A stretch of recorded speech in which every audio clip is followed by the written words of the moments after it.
So, have a very special video today because I have a very special guest. Sarah is here, who's on YouTube under her channel Hardcover Hearts, and she's visiting London. So I thought, what better opportunity to make a video together? And yeah, welcome to London. Thank you. So exciting to have you here. Sarah's channel is the most lovely. She's so thoughtful talking about books, but also I think you have one of the calmest channels. Like, I watch your videos and I just feel really calm. It just like grounds me. It's really lovely. So Thank yeah. So I'll put a link to her channel down below. So please like watch her and subscribe and all that stuff. But yeah, I thought we would make a fun video today, talking about, since we are two Americans who are currently in England, to talk about some of our favorite English novels. Either our favorites or that we consider some of the top of all time. Mm-hmm. And to make it a fun little game, I did this, and we both filled out cards picking out our top 5, which was really difficult to do, but we don't know what each other's choices are. So we're gonna alternate and go back and forth and reveal our choices and see if we have any crossovers, any agreements or disagreements with each other. Controversy. But yeah, I know it's an impossible challenge to pick the 5. And I was thinking of this as like top 5 novels by English authors. That's how I was thinking of it, which is a totally impossible choice. I'm sure after I go through my list, instantly after making this video, I'm gonna think, how did I not include that book? But it's just all part of the fun of doing this. So yeah, so we're gonna launch in, but I'd love to know if you have any favorite choices of your favorite English novels of all time. Please let us know your top 5 in the comments below, or what you think about our choices. But yeah, let's launch in. Do you want to start with your first choice? Yeah, so this is very, very hard. I spent so much time and I went back and forth, and I'd say, okay, this is my list. And then I'd think, oh, but I remember, and then I had to reorganize it. So this is random in the sense that this is today, how I feel today. It can completely change. I'm somebody who thinks differently about books after I sit with them for a little while, or sometimes you have another book by that author that supersedes the previous book, or you read something that you think does what that book was supposed to do better, and then kind of takes it off the chart. So do not quote me and don't lock me into this. It's okay. This isn't in stone. We're among friends here. Yeah. Okay, good. And so how I thought about it was I wanted to think about what are things in books that really resonated with me, that made me really feel something? What stays with me? I'm a really hard critic. I only give 5 stars if I'll reread something, and I'm not a rereader. And so if I reread something, it means that I think there's more to discover. Yeah. And we had that great talk about the book that I suspect might appear in your... Possibly. So we'll save that for later. But...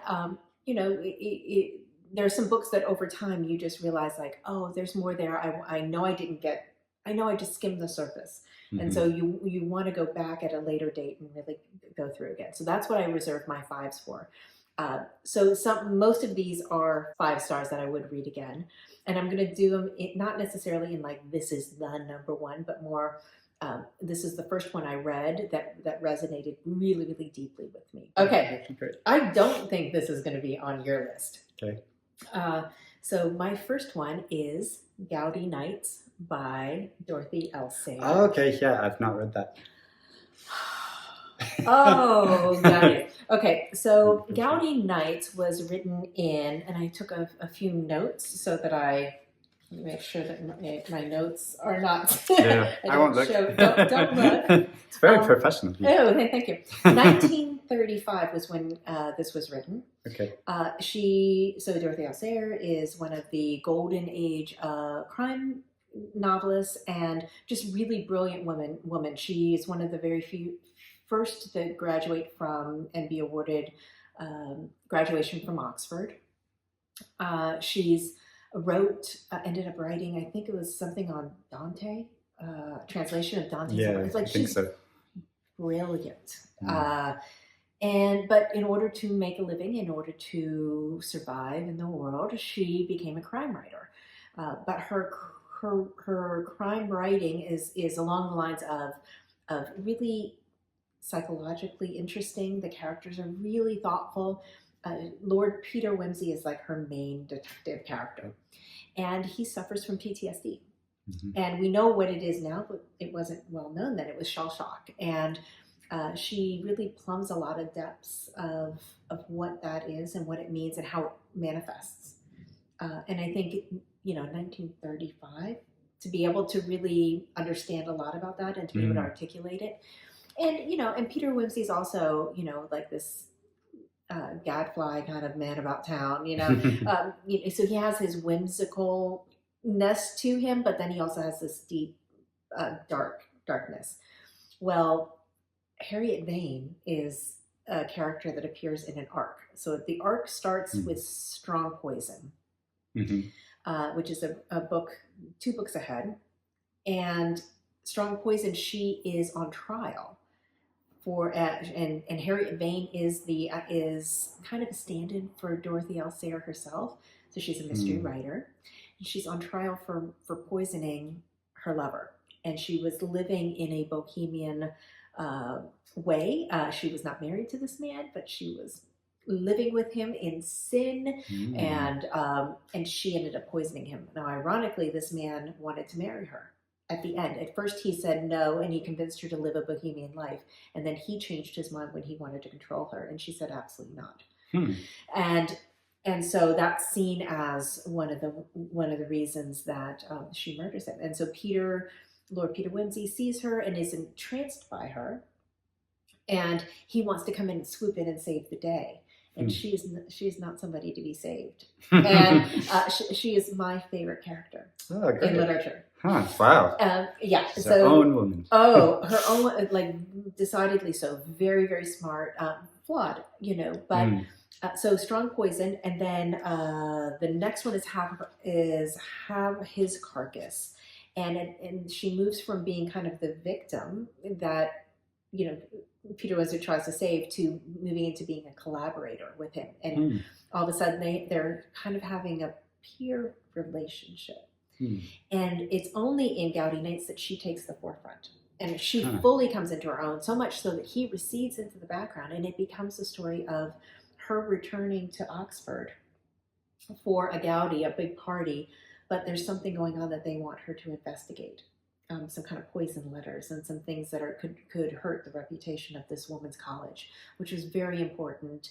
The reputation was important at this time. And it gives her the opportunity to look at the idea of what does a woman's career look like, and was the road not taken as an academic? What if she had stayed in academia? And so she's with people that she ended up leaving and joining the working world, and so she gets to kind of live that life that she didn't get a chance to. And so it's a really interesting exploration of women's roles in their career roles in academia, and kind of the struggle that she personally, the author, is having and working through. And then on top of that is the romance with Peter Wimsey. Wow. So I hope I sold it well. Yeah, what a plot. You'll be interested in reading it sometime. And it's a mystery, but it's not a mystery. It's not written. It's much more of this deeper look at her and how she was thinking about the world, and how she was thinking about her place in it, and what her future meant. That's so fascinating. It's like, much more like layered plot and like issues than just a kind of what you might think of as like standard detective fiction story. Wow. Very literary detective fiction. So great. So that's mine. Wonderful. And I know a bit about her life from reading Square Haunting. This wonderful nonfiction book that we both read and adored, all about this particular area, Mecklenburgh Square in London, where a number of different writers lived at different periods of time. Wonderful first book. Definitely need to pick that up. I thought at first it was going to be, when I instantly heard the title, I was thinking of like Gaudi, like the architect that that made all the fabulous buildings in Barcelona. Yeah. But nothing about that. But the word Gaudi is a play on Gaudi. Is it? Yes, I learned that when I was in Barcelona. Yeah, because people were saying that it was kind of like too over the top, right. And then so it became a synonymous and used in that way. Oh wow. I never knew that. Yeah, but you were right there. Yeah. You figured it out. Wow, thank you. Mm-hmm. Okay, my first choice is The Ways by Virginia Woolf. Shocking. Just to get it out of the way, which, yeah, Sarah would have guessed. And we just spent quite a long time talking about this. We had lunch in Tavistock Square in London and just sitting out in the park near the Virginia Woolf statue. It was really lovely. And Sarah's been on a bit of a Virginia Woolf kick in recent months, or a challenge of reading all of her books, and this is just, I don't often rank my books, but this is my all-time favorite novel of all time, for many reasons. It's about 6 characters. It follows the entire course of their lives. It revolves between their points of view and gives you not so much their thoughts or what they're saying, but this kind of subconscious speech of articulating aspects of their being, which sounds very pretentious, but the actual experience of reading it, and if you get into the vibe and language of it, I just find it so profound and meaningful. And as I was saying to Sarah earlier, this is a book that I've continuously read throughout my life, and because it's a book about the entire lifetimes of these characters, the older I get, the more I appreciate certain aspects of how she articulates that experience and the process of aging, and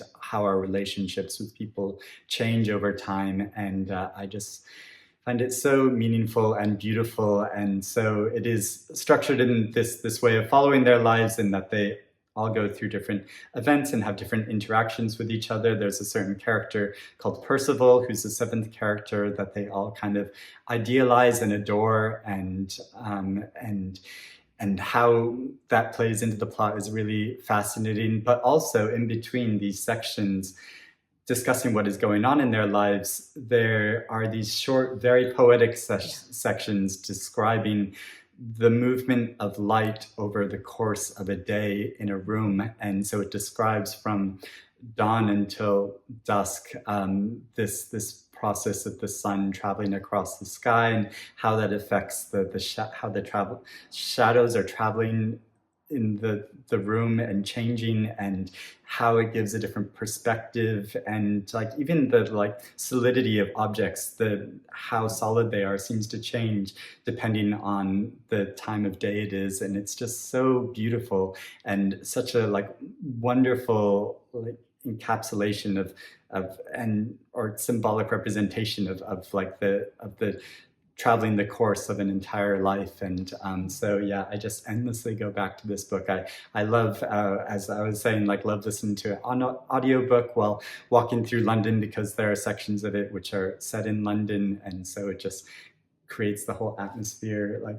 I feel like the novel's being created around me while I'm walking around listening to Virginia Woolf's words. It's just so beautiful. And as we were talking about too, there are issues with Virginia Woolf. There are very definite issues with her writing to do with classism and racism, but also there are parts of her books which I think she gets so profoundly at the human experience that I just find it endlessly enlightening and soul nourishing. I want to be very grand about it, but yeah, I find it absolutely wonderful. So, as you can tell, this is one of my top books of all time, writers anywhere, not just English, but particularly because she's English, and I feel so privileged and lucky and wonderful to live in London, to be near these spaces, and to have been able to visit Monk's house and all these locations. So yeah, I meant to speak with you about this first too, about this idea of being Americans, growing up with this literature, and then traveling to England and seeing these spaces and visiting these places. I mean, have you always considered yourself an Anglophile? Would you define yourself in that way, or if you when do you think you first became fascinated with like English culture and? Well, that's such a great question. So I was raised in a Portuguese colony, Mozambique, Africa, from first grade to fifth grade. Ah. And so boarding school was always something that was kind of threatened or talked about, or it was kind of in a lot of children were sent away to boarding school, which is such an English thing. And I read a lot of, we didn't have television. I didn't grow up with television, which is what makes me such a voracious reader. And so a lot of the books that I read as a very young girl were The Lion, the Witch, and the Wardrobe, right? So it completely captivated me. The Secret Garden. So I have a very complicated relationship with England in the sense that living in a former colony and seeing the actual destruction, exploitation, and terror that system wreaks, and seeing that we talked earlier about the pause, the moment after the big event, and how the moment after the big event is where all the nourishment really is. And so I feel like I lived the moment after the big event, right? We lived in post-revolutionary time. And so it was a free Mozambique. It was post-colonial free country. And so I think that's really shaped my worldview significantly. So as much as I love English literature and I feel nourished by it, there's also a lot of conflict. Yeah. A lot of conflict there. And so I'm always looking for where they're framing, where they're acknowledging privilege. So class is very interesting to me. Race is obviously very interesting to me. All of these things. Yeah. That's great. Yeah. But you've convinced me to try to reread the Waves, because that's kind of where she started losing me. After the Waves, I don't get them. I'm lost. Yeah. But a way you talk about it, and I did love those nature passages and the passages the language, the poetry, the beauty resonated, and also the way I could see, because we read I read it with my friend Elizabeth from Bookish North, and we read Square Haunting, A Room of One's Own. Then we read her writer's diary. Then we read her fiction. So it was over a year project, really beautiful and wonderful during the pandemic when I wanted to come to London so badly, but couldn't, so it was a great project. And you really can see her evolution, her trying some of these things out, some of these techniques, and then how she starts to master it. And I agree. I think the Waves is the best manifestation of what this looks like. There were things I didn't really understand, but I think I'm going to give her another chance based on. I almost want to do a trade-off and be like, well, if you read Gaudi Night, it's my voice, and then I'll reread it. But I'd gladly trade like that. Oh, okay, let's do it. Challenge accepted. Yay! So great one. Okay, we ready for my next one? Yes. So this will be no surprise to anybody who has watched my channel. I'm doing another project, which I'm reading all of Anita Brookner's works in publication order. So obviously there's a theme here. I like these projects. This is her first one. It's A Start in Life, also known as the debut in the American edition by Anita Brookner. So the opening sentence is, Dr. Weiss at 40 knew that her life had been ruined by literature. Wow. So that's great. That sets us up for her first book, her first novel that she ever wrote, late in her life. I think it was in her 40s when she actually released this book. And it's stylistically chef's kiss. It's her writing is so sharp. It's so witty, a little barbed. her observations of people. Oof. Like she can draw a character like nobody's business, and her sentences are perfect. They're masterful. So this is the story of Ruth, and it's kind of like we meet Ruth at I think age 18, and we follow her on her life, and she studies Balzac, the heroines of Balzac, and so she is at university, and she loves literature. She's a reader, but she's really hampered by these horrible parents that are childlike. There's like a role reversal that happens where she ends up having to take care of her parents, and she loves Paris, and so there's a Paris connection, which I love, and it's a funny book, it's an observed book, it's a sophisticated book, but there's also a pathos and a sadness that Anita Brookner is really known for. You know, she's known for writing the lonely old ladies, but really what she's grappling with is time and the inability to live the life that you want because of circumstances. Circumstances being health, age, gender, and sometimes it's imagination.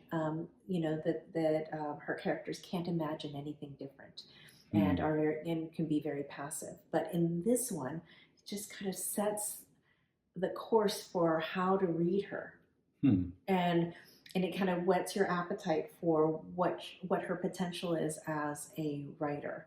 I just think it's a brilliant debut novel, and it's just a great, interesting book, and it was written in I think 1985, but you would never know it. Like it feels older. It feels significant. It feels like maybe 50s or maybe early 60s. Like it's like she's stuck in time in some way. It's very interesting. Yeah, really interesting. Fascinating. Yeah, I think I've read one or two of her books, but like quite a long time ago. And so, yeah, she has been one of those authors I've been wanting to revisit and read more of her work, because, yeah, I know she has a lot of like hardcore fans. Well, and this one's really thin. I think it's only 122 pages, so you can. Most of her are under 200 pages, short, so you can just kind of knock through them. Great. Oh, wonderful choice. Okay, so my next choice is Keep the Aspidistra Flying by George Orwell, which is a slightly like left field choice. I mean, the obvious picks for George Orwell would be 1984 or like Animal Farm, which are I think some of his most important works and contributions in terms of like social change and acceptance, and the way terms from those books have been like incorporated into our like discussions about politics. And but Keep the Aspidistra Flying is more of like a personal choice or just that I personally have a lot of affection for this novel, as it's a depiction of a relationship, a man who has a lot of issues with capitalism, as George Orwell did as well, and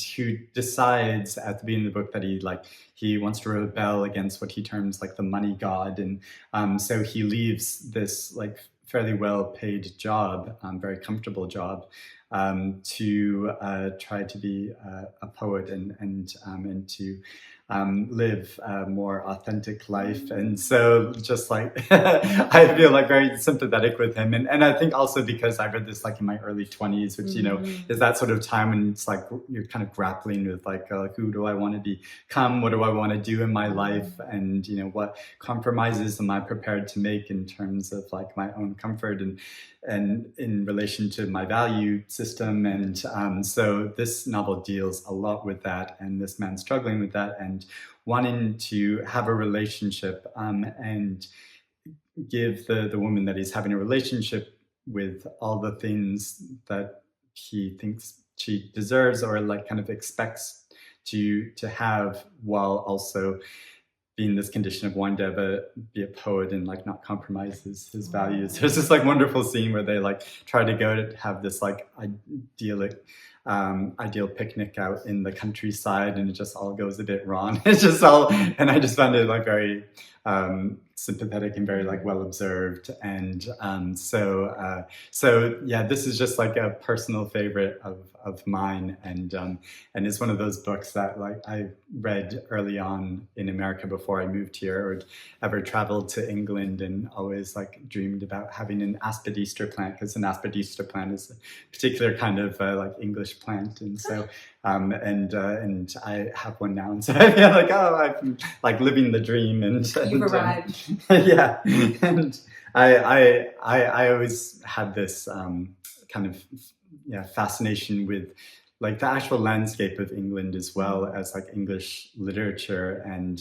so for this period of time when in like my late teenage years, and I was working at a fast food restaurant, and I got out from my local library an audiobook, which was on tape because this was before digital, but so I had an audiobook on tape of a trip through the literary English countryside, so visiting these different literary locations around England, and I would listen to this on my way to work at the fast food restaurant, and like dream about being able to go to England and visit all these places. And so it's been like so wonderful now that I've been able to go to Virginia Woolf's house, Monk's house, and to go to the Bronte parsonage, and to go to the location of the near the house which inspired Manderley and Daphne du Maurier's Rebecca out on the coast. And so yeah, to actually go to these places is like just like the fulfillment of a dream for me of being able to actually inhabit some of these spaces that I was only able to read about growing up. And so, that's great. I was inspired by Kate Bush. Ah, yes. Kate Bush, wandering the moors, dancing out in the fields. Very literary singer. Absolutely, yeah. Bob the Booker has done a wonderful video. I don't know if you've seen all about the literary references in Kate Bush songs. Yeah. No, I'm going to be looking that up. It's so wonderful. Well, it's great. I'd never heard of that book.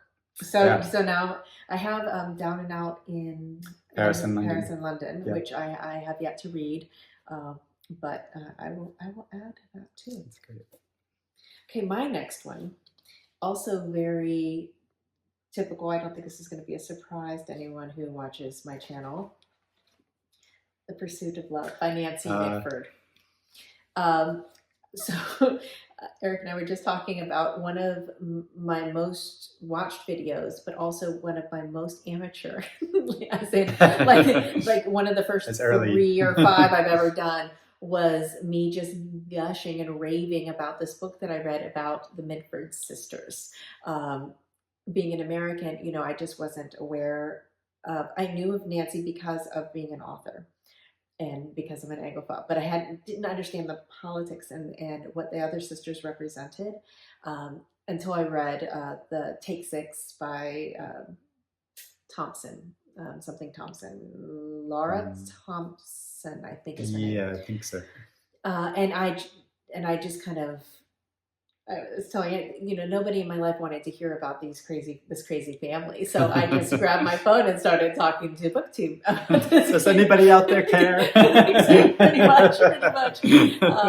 And just like, oh, look at this thing I just learned. This is so unhinged. And what I love about The Pursuit of Love is we get the voice. The Mitford voice comes out loud and clear in Nancy's writing. And it's madcap. It's a little unhinged. It's so exuberant. It's this, but it's the pathos is real. The agony is not, it's not apparent. It's all in the subtext. It's everything looks bright, she was a member, her sister and she were members of the Bright Young Things. This was written in 1935, I think. Refer back to my notes. You're so well prepared. I'm very impressed. I didn't think to look up any of the years of publication. 1945. Okay. And and she was among the set of the young, beautiful, wealthy peerage that were running around and kind of creating havoc and living it up, champagne, kind of this wild exuberance after the First World War, and we all know what's coming. And I find that period of time so fascinating. Yeah. And I always wonder, like, are we living in it now? Yeah. Right. But so it's a very thinly veiled composition of her childhood and her family. There's an amalgamation of a bunch of her sisters and herself in the main character, and it's really about these two cousins and their different lives, and it's like I said, an amalgamation of a lot of her personal history in there, and it's tender, it's sad, but it's also wild, exuberant, bold, ambitious, but it's her voice and her writing that really comes through. As much as I dislike the peerage and all of that, I'm also endlessly fascinated with the things they get away with and the way they talk. And the Mitfords had a specific language and a way of talking that comes through. If you want to go to any YouTube videos of the Mitfords, fascinating. It's not just the words they use, it's the mannerisms in which they speak. Very fascinating. Anyway, so this is a very fun, poignant, sad book, and I enjoy it very much. Great.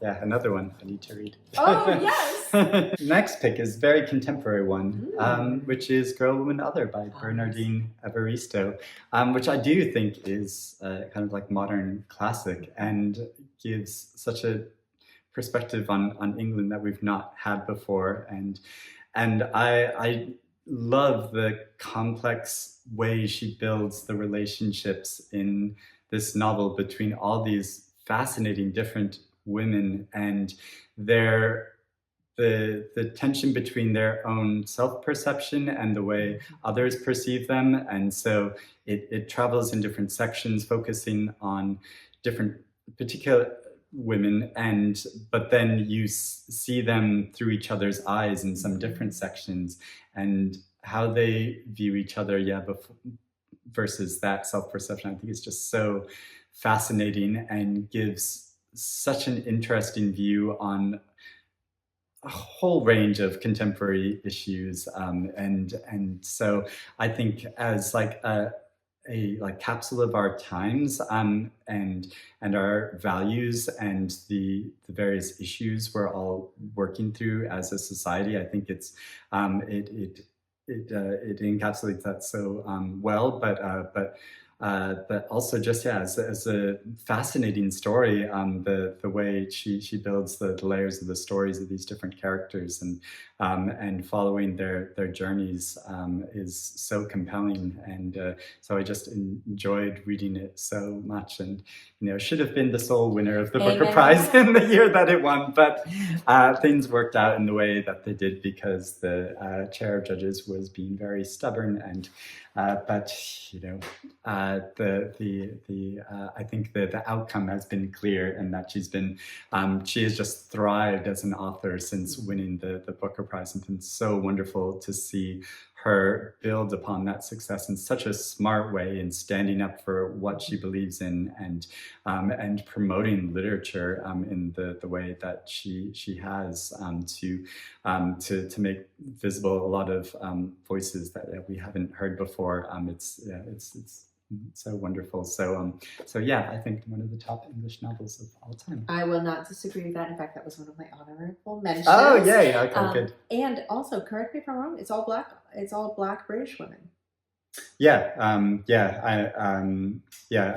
some of the different mixtures of heritage, but yeah. And I think that is key and crucial, because absolutely. Those are stories that are not often told, and not told with the variation. Yeah. Right? There's usually a narrative, as opposed to this kind of mosaic of all these different lives and complexity of experience, and individuals. Loved it. Absolutely loved it. I thought it was brilliant. Yay.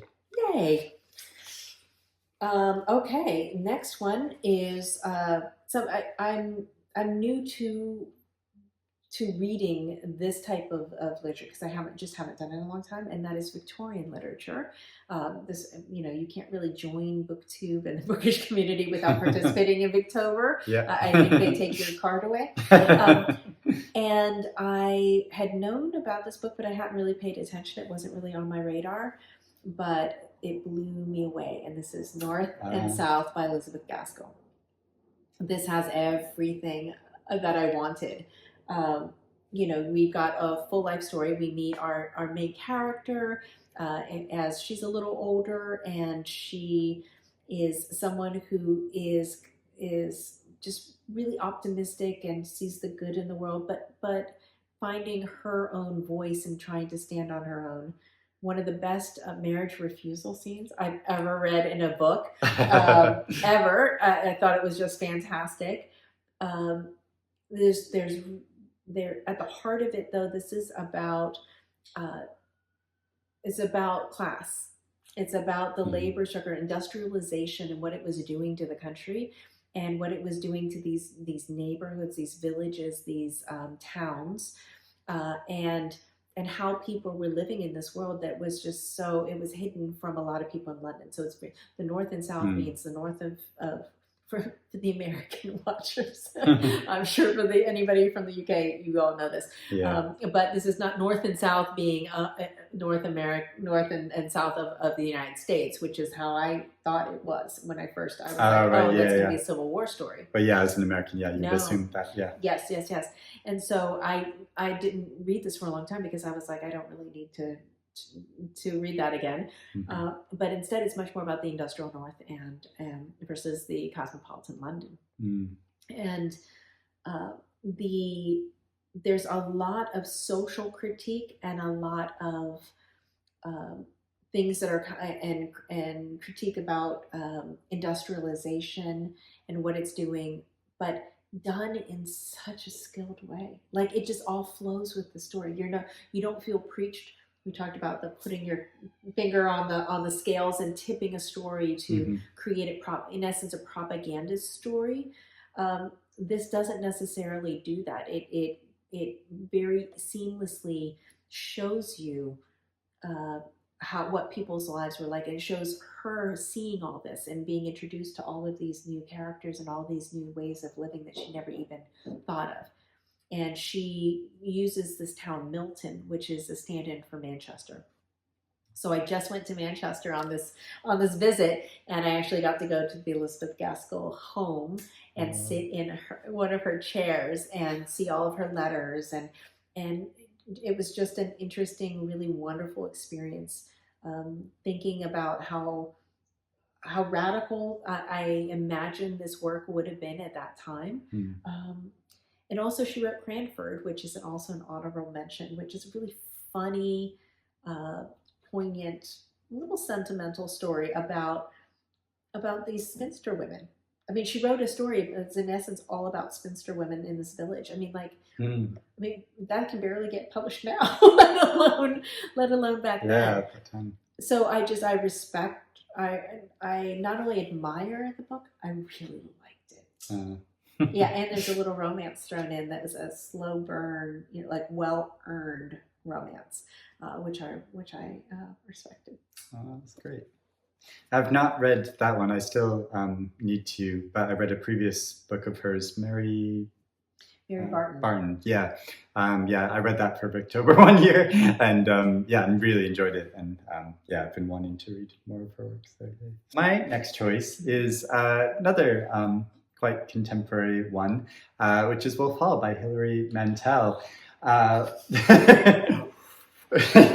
which when I first picked up this book, I would not have picked it as one of my favorites. In fact, I put it aside. I didn't finish reading it and didn't go back to it for a very long time.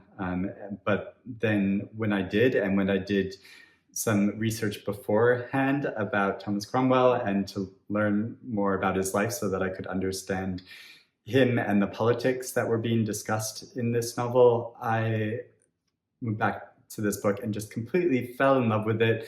Then read the second book and then when the third book came out, we just reveled in this whole world she created. The way she details the politics of the court of Henry VIII and the maneuverings of all those politics, and a number of fascinating individuals, many of whom are called the same name, which makes it so confusing to read about sometimes. But once you get into these books, I think they're just so wonderful and fascinating. And so, I mean, really, I'm saying Wolf Hall, but it's the trilogy as a whole, which in its complete form is just like this great work of genius. And so is, I think, one of not just like one of the best English novels of all time, but one of the best like historical fiction novels of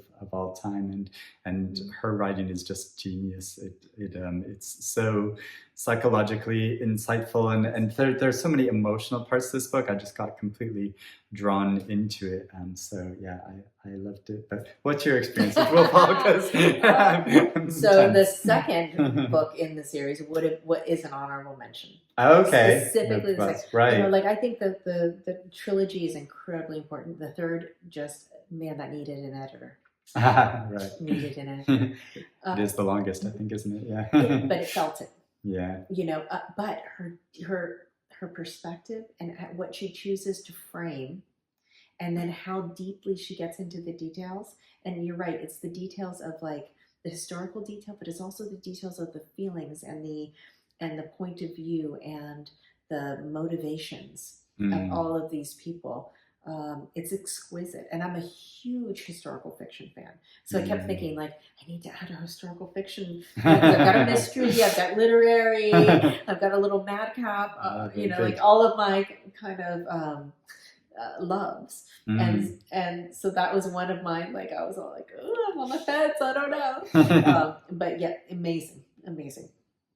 Yeah, and I can totally see how the second book is the most concentrated in some way, and that's just it's dealing with Anne Boleyn and the sort of trajectory of her life, isn't it? And so I think probably as a complete novel, that's probably the most satisfying one to read. But the trilogy as a whole, like, wow, so good, it's remarkable.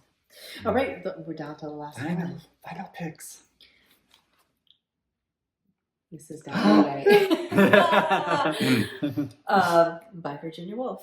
Ironically, because I definitely have a love-hate relationship with Virginia Woolf after reading all of that work in chronological order, or publishing order, I guess is the right way to say it. But this is a masterpiece. This is for someone who longed for London, who was just aching to travel again. Travel is like my blood. I am already anticipating my next trip. I'm already starting to think about where am I going next. That's kind of, I work to travel and to buy books. That's it. Eating, whatever. We can Taco Bell. I'll do that. That's fine. As long as I can travel and as long as I can get books. This book was so complete. It was a world in and of itself. I thought it was masterful how it was done. I felt walking down the street. I felt the shifting of energies between one character into another character. The talking about Septimus and the PTSD, just like we talked about Lord Bunsey earlier, was so skillfully done. I gasped and dropped the book during Septimus's big scene because it was so natural, and it was both obvious, but it was also so fast. Yeah. That I saw it coming, but I didn't believe she was going to do it. And then it happened, and I was stunned. I dropped the book and was kind of shaking. My husband was like, "What was that?" And I was, a little struck by what I had just witnessed in my head because of how clear, how vivid it was. I still think about the party scenes, about Mrs. Dalloway, oh, this is going to be a disaster. Oh, it's a disaster. Oh, they're talking. Oh, and at the same time having conversations and observing, and the effortlessness that she crafted these scenes of this massive party and the conversations and the flow and the challenges of trying to speak with one person and being pulled in another direction. So vivid. The writing is exquisite. It's exquisite. The feel of London, the feel of the vibrancy, all of these different people and everything that they're going through. My only nit, and I don't even consider it a nit because I think it's important to talk about, is her racism. She talks about her daughter's slanty eyes, and in a negative way, in a way that implies, and I think she even uses, correct me if I'm wrong, I think she even says Chinese eyes, or there's something about, she writes disparaging, and you can almost like just skim past it and not see it, but she does it in her other books as well, and so it draws your eye back even more. Yeah, and there's a blatant prejudice that's there, and which totally shouldn't be brushed over. It's because it's there. And so it needs to be acknowledged, and it gave me pause, and it makes me think less of her. She's skilled. She's so skilled. She has so much to say, but I don't want to idolize someone who only speaks for white women. Which is why I think the Bernardine Evaristo book was so potent and powerful and so valuable, because it shows this myriad of different experiences.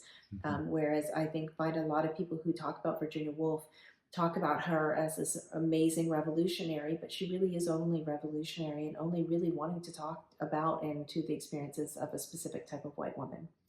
And so I'll put that caveat out there, but we'll say that I will be rereading this book again, because its the experience was so whole for me. Yeah, and what a way to visit London without, if you can't physically visit London, like this is the book to read, to visit London and experience it and inhabit to walk down the streets. Yeah, it's amazing. So, dying to know. My last choice is much older book, classic, which is Frankenstein by Mary Shelley, which I came to quite late in my life. I think I read it maybe like 4 or 5 years ago for the very first time. And is an example of like a book that has just become, it's like permeated our popular culture to such a like massive degree that it's, and to be so far removed from the original text, to read the actual book and what that experience is like and what she's saying in this book is like so different from this idea and image of kind of like a horror story, which most people who just know the popular culture version of Frankenstein would think about or be familiar with, and as like a depiction of like loneliness and alienation. It was so moving and powerful. I was just completely drawn into it, and Dr. Frankenstein's like creation of this man and the interplay between them, and the what it says about the way we feel like we can control our own people, and just this depiction of solitude and of like traveling up into the Arctic and being completely alone. It's a whole like voyage. It's like it's this great adventure, as well as being so psychologically fascinating. The way she talks about that I was just completely bowled over by it, and she wrote it when she was like what, 18 or something? 18 or 19. It's like what? Amazing. Amazing talent, and so what an incredible achievement. And the way it's written is like quite complex and like interesting too, of these letters, and to how she to have that complete idea of a story and then be confident enough to write about in the style that she did, and to structure the book the way she did, I think is so impressive. And so yeah, I absolutely adore this novel and think it's brilliant. And oh yay, glad you agree. It wouldn't have dawned on me, but now that you say it is absolutely a phenomenal novel, phenomenal English novel. I went to, when I was in Rome, I went to the Keats house in Rome, and you could see like her writing of Frankenstein. Some of her writing is there, and so I think in my head I also associated her writing it when she's overseas, not right here. yeah so you know, that's just a little, few and far between, doesn't really matter. But yeah, I think her contribution, and knowing her history and her mother, Mary Wollstonecraft, as this amazing women's rights advocate, and then thinking about how that shaped, and then also her relationships, and didn't she do this on a dare? They were like talking about like scary stories, and then she just went off and wrote. I mean, the whole to write this literary masterpiece after from that. It's like this. I love when a book has almost a lure around it too. It's like the book itself is great, but then the story is also great. It just is like a cherry on top of it. Oh, it's a great one. Yeah, and as like a prototype of been so influential in terms of like science fiction, and it's.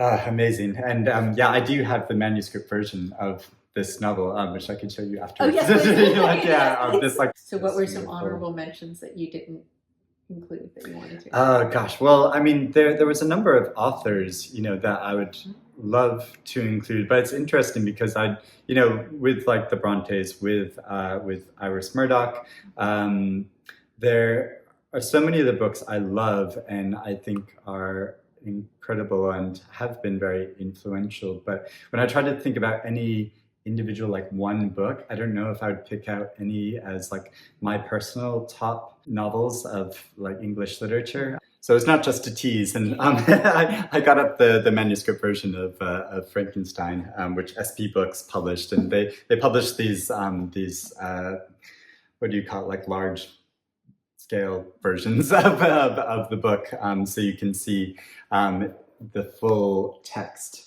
in Mary Shelley's actual handwriting, and what was crossed out and what was left in, and it's so fascinating to look through if you're like a big true fan of her books. It's so interesting, but also got out my long list of picks.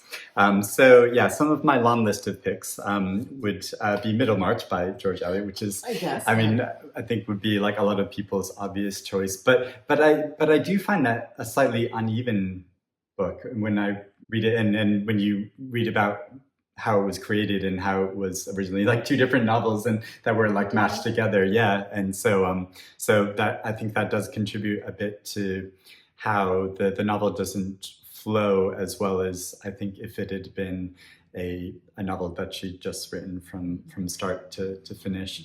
I was thinking also about The Moonstone by Wilkie Collins, because I just read that recently and was so enamored with it and found it so much fun. And if you think about like in terms of like importance of English literature as like a prototype of the modern detective story, how it like sort of set out a lot of the rules for that, and is such a like fascinating journey, and I just like fell in love with a lot of the voices in it. And as kind of like left field choice, a very like old fashioned choice, which I think is a book not often talked about anymore, is Zuleika Dobson by Max Beerbohm, which I've seen it, but I've always wondered about it, and is about a group of university students. I think I read it a really long time ago, so I'm very sketchy on the details. But I think they, a group of university students that are so enamored by this woman that they throw themselves into the river,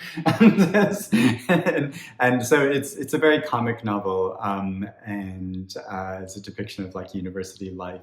It's a lot of fun, and yeah. So had that and Lord of the Flies by William Golding. Which is such an incredible book, and I've been meaning to. There's been a lot of his novels have been being republished recently. I've been read more of his books because yeah, I love that so much. Another one that is one of my absolute tops, and I really wanted to include it in the top 5, but is Nights at the Circus by Angela Carter, which I just love so much.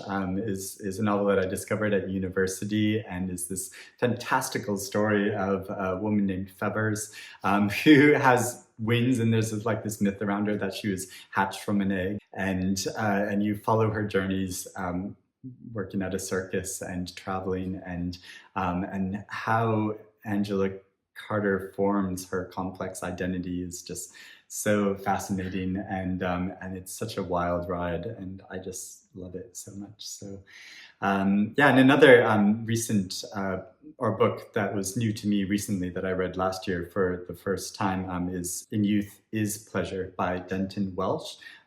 This English author that's not very well known, and he only published a few books because he died quite young, but he was gay, and his novels come with this very like homosexual mentality, which is presented in such a fascinating way. And in this novel, In Youth is Pleasure, it's following this adolescent boy as he's on a summer holiday with his father, who doesn't really want to have anything to do with him, and he doesn't really want to have anything to do with his father, so they kind of ignore each other, and but he's just sort of rambling around. It's just about his observations of the countryside and the people he meets, and he has such a weird point of view that it's just so compelling, and just really draws you into the sensory experience of his life, and also just as a depiction of this like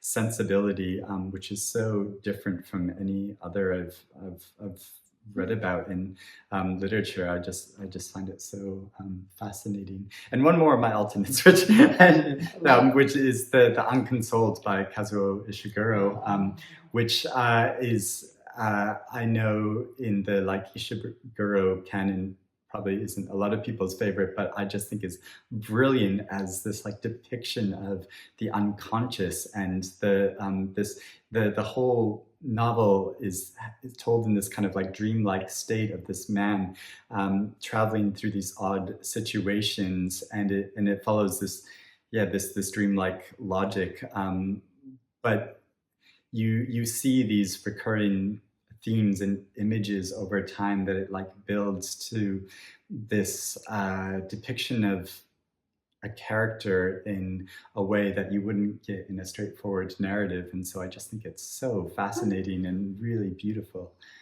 Yeah. Well, we have a lot of similarities in our honorable mentions. Okay.